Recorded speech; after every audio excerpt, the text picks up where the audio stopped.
할렐루야. 하나님의 은혜가 오늘도 함께하기를 간절히 바랍니다. 오늘 먼저 1절 말씀해 보니까 하나님의 노아와 그와 함께 방주에 있는 모든 들짐승과 가축을 기억하사 그랬어요. 하나님이 기억했다라는 표현을 하셨어요. 이 기억했다라고 하는 것은 다른 성경에서는 어떻게 또 번역을 했냐면은 돌보시사 혹은 돌보실 생각을 하사 이렇게 표현을 했어요. 이 노아의 가족과 그 다음에 짐승, 가축 이것은 방주에 왜 있는 거예요? 하나님이 그동안에 노아에게 방주를 짓게 하고 그 다음에 방주로 들어가라 그랬어요.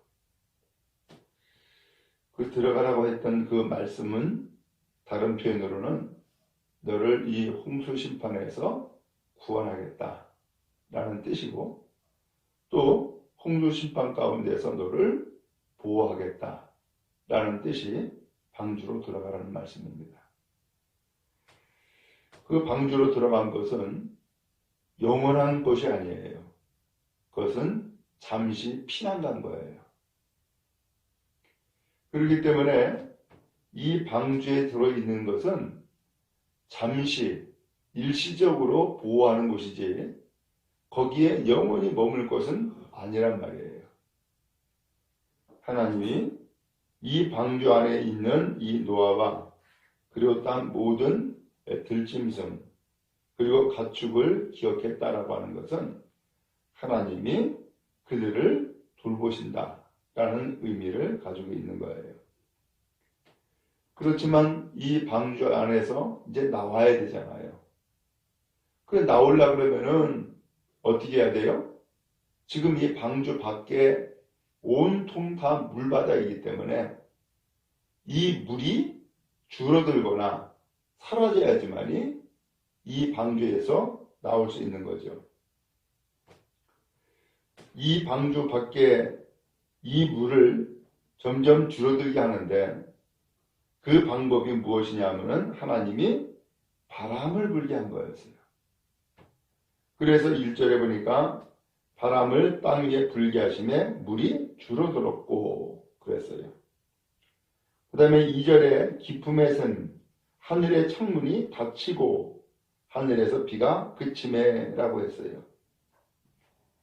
기품에 선 아마 땅 속에 있는 물들 이것도 이제는 막혔고 하늘의 창문도 닫혔고 그리고 하늘에서 비는 그쳤고 그러니까 바람이 또 불고 물이 점점 주는 거예요. 그래서 3절에 보니까는 물이 땅에서 물러가고 점점 물러가서 150일 후에 줄어들고 그랬어요. 150일이면 몇 달이에요? 5달이죠? 그 다음에 4절에 일곱째 달, 곧 그 달 11의 날에 방주가 아라랏산에 머물렀다 그랬어요.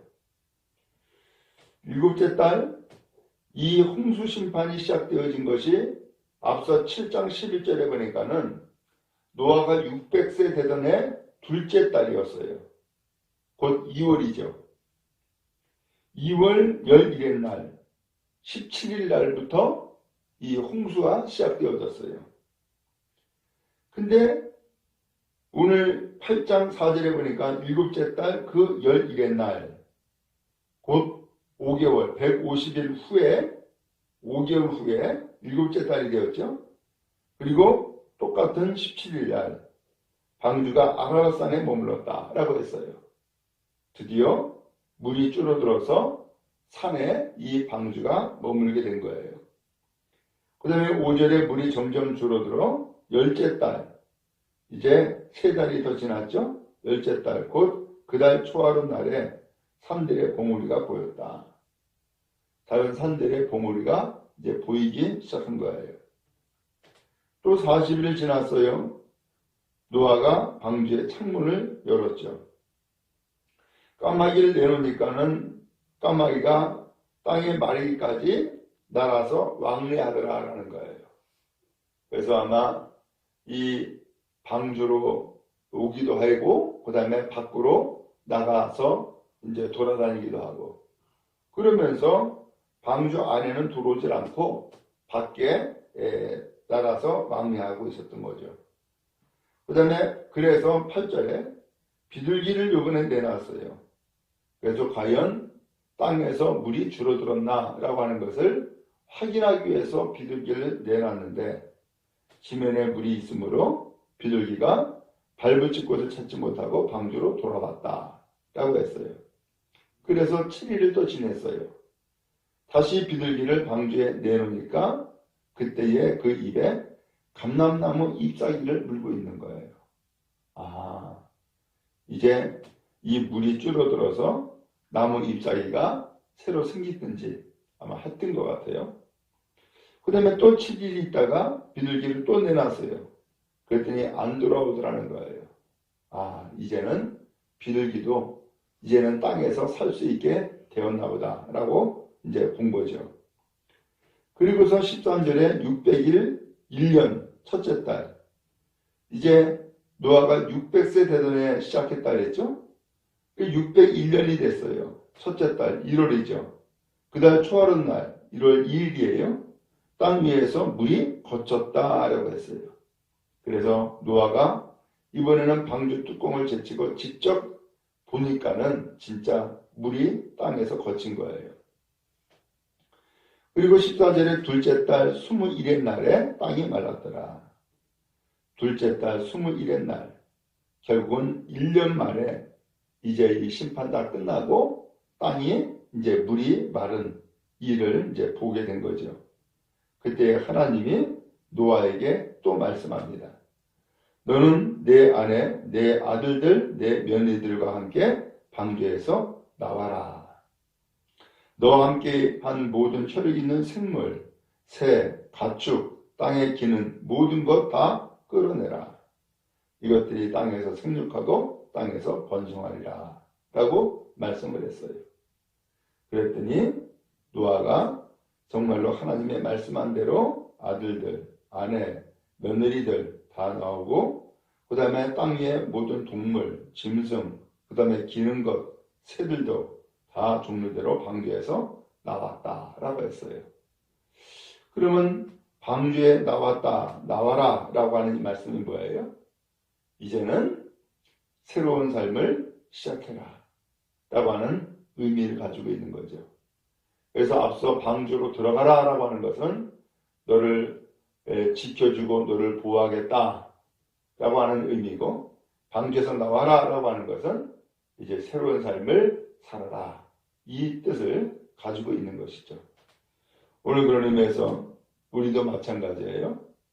오늘 하나님은 우리를 돌봐주시고 지켜주시고 구원하시기 위해서 방주로 들어와라 라고 했던 거예요. 곧 교회 나와라 라고 하는 거죠.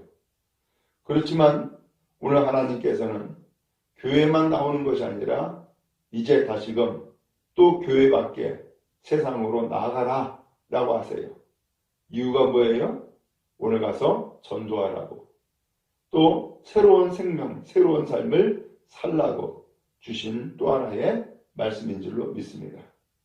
오늘 이 노아의 가족들은 방주 안에만 머물러 있으면 얼마나 좋겠어요. 그러나 방주 안은 영원히 살 것이 아니라 피난처라니까요. 오늘 그러나 이 피난처에서 언제까지 머물겠어요? 이제는 나와서 새로운 세상을 하나님이 준비해 놨으니까 새로운 삶을 시작을 해야죠. 오늘 그런 의미에서 우리도 오늘 우리가 세상에서 선택받고 구원받아서 하나님 앞에 나왔지만, 오늘 우리가 언제나 교회 안에만 머무르는 것이 아니라 이제는 교회 밖에 세상을 향하여 나아가서 새로운 삶을 펼쳐 나가야 할 줄로 믿습니다. 그러므로 세상이 이제는 우리의 무대예요. 세상이 오늘 우리가 살아야 될 삶의 터전인 거예요. 그곳에서 하나님을 의지하고 또 하나님의 뜻을 펼쳐나가며 하나님의 말씀을 전도하고, 그리고 더 나아가서 하나님의 뜻 가운데 삶을 살아가는 주의 백성 다 될 수 있기를 간절히 바랍니다. 이것이 바로 방주에서 나와라 라고 하는 주님의 말씀이고 또한 뜻인 것이죠. 한편 20절 말씀해 보니까 노아가 여호와께 제단을 쌓았다라고 했어요. 모든 정결한 짐승과 모든 정결한 새 중에서 제물을 취했고 번제로 제단에 드렸다라고 말씀을 하고 있어요. 번제는 뭐예요? 제물을 불을 태워가지고서 그리고서는 하나님 앞에 드리는 제사가 곧 번제예요. 오늘 노아가 왜 번제를 드렸을까? 또 이 노아가 정말로 처음으로 제단을 쌓은 그런 말씀을 기록을 했는데 이 제단을 쌓을 때에 왜 제단을 쌓고자 했을까? 어때요? 왜 제단을 쌓고자 했을까요? 노아는 다 경험했어요. 하나님이 말씀하셔서 방주 지으라 하니까 지었고요. 그 다음에 방주로 들어와라 라고 하니까는 들어갔고요. 또 방주에서 나와라 그러니까 또 나왔어요. 오늘 이 노아는 그 방주를 짓고 방주에 들어가고 방주에 나오기까지 이 세상이 물로 완전히 다 멸절된 것을 봤어요. 기가 막힌 일이죠. 그 기가 막힌 일을 보았는데 그런 가운데서 노아와 가족들은 지금 살아있는 거예요. 또 말씀하신 대로 거룩한 짐승 7쌍을 들여보내라 라고 들여보냈고요. 그 다음에 그 외에 거룩하지 않은 짐승들 한 쌍씩 다 들여보내라 해서 또 들여보냈어요. 오늘 이렇게 해가지고서 정말로 이 노아가 그가 펼쳐진 것들을 보면서 그가 하나님 앞에 드리는 그 예배, 그 제사는 무슨 제사예요? 희생제사예요. 또한 감사제사죠. 야, 하나님이 나를 택하셨구나. 하나님이 나를 통하여서 우리 가족들을 구원하셨구나. 하나님이 나를 통하여서 이 온갖 짐승들, 새들, 기는 것들 이들을 정말로 멸절하지 아니하고 살도록 하나님께서 새 생명을 주셨구나라고 하는 것을 알아요, 몰라요? 너무너무 잘 알죠. 이것은 직접 체험했기 때문이죠. 그래서 하나님 앞에 제단 쌓은 이 노아 무슨 마음이에요? 감사와 감격의 마음. 그런 심판 가운데서 건지신 하나님의 사랑의 손길들 이 모든 것들을 다 기억하면서 하나님 앞에 이 번제로 제사를 드렸던 거예요. 여러분 우리가 하나님 앞에 나와서 예배할 때에 이와 같은 심정으로 예배하는 은혜가 있기를 간절히 바랍니다. 야, 하나님이 세상 가운데서 나를 선택하셨구나. 그리고 또한 이 세상의 심판과 죄악과 멸망 가운데서 나를 살려주셨구나. 그래서 하나님 앞에 예배하게 만들고 또한 하나님 앞에 새로운 삶을 살아가도록 나를 돌보셨구나 라고 하는 것을 깨닫고 하나님 앞에 감사와 감격의 마음을 가지고 예배하는 우리 모두가 다 될 수 있기를 간절히 바랍니다.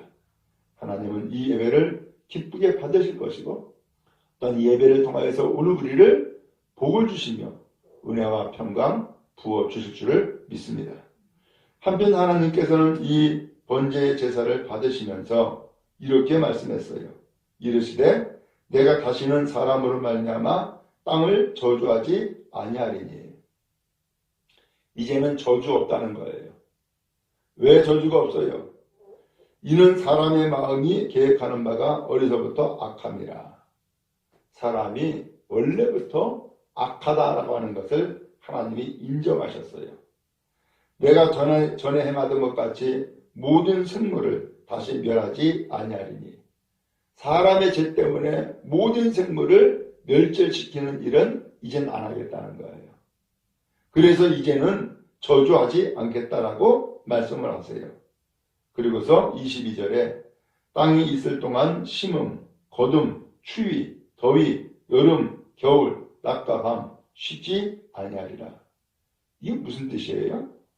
오늘 계속해서 하나님께서는 이 생명의 창조적인 활동들을 이루게 하시겠다라고 하는 뜻이 담겨 있는 거예요. 우리가 알듯이 창세기 1장에 보면은 세상의 모든 만물을 하나님이 창조하셨어요. 얼마 동안? 6일 동안. 그리고 7째 되는 날에는 안식하셨다라고 말씀했어요. 오늘 여기 보니까 낮과 밤, 그 다음에 심음과 고둠, 추위와 더위, 여름과 겨울 이런 표현이 나왔어요. 여기 보니까는 생명력 있는 활동을 원활하게 할 때가 있고 그 다음에 잠잘 때가 있는 거예요. 쉴 때가 있는 거예요. 언제 그래요? 여기 보니까는 심고 거둠이 그렇죠? 심을 때는 열심히 활동력이 있어요. 그러나 거둘 때는 뭐예요? 거두고 나면은 이제는 쉬는 거죠. 또 추위와 더위 역시 추울 때는 동물도 잠을 자요. 근데 더울 때는 활동을 하죠. 또 여름과 겨울도 마찬가지고요. 낮과 밤도 마찬가지예요. 낮에는 일하고 밤에는 쉬는 거죠. 오늘 이렇게 창조활동과 안식활동, 안식을 누리는 일들이 계속해서 반복되게 함으로써 오늘 이 세상은 하나님께서 우리에게 새로운 삶을 살도록 하나님의 법칙을 다시금 우리에게 주신 거죠. 여러분, 그런 의미에서 하나님이 왜 이렇게 하신 거예요? 다시는 저주하지 않겠다.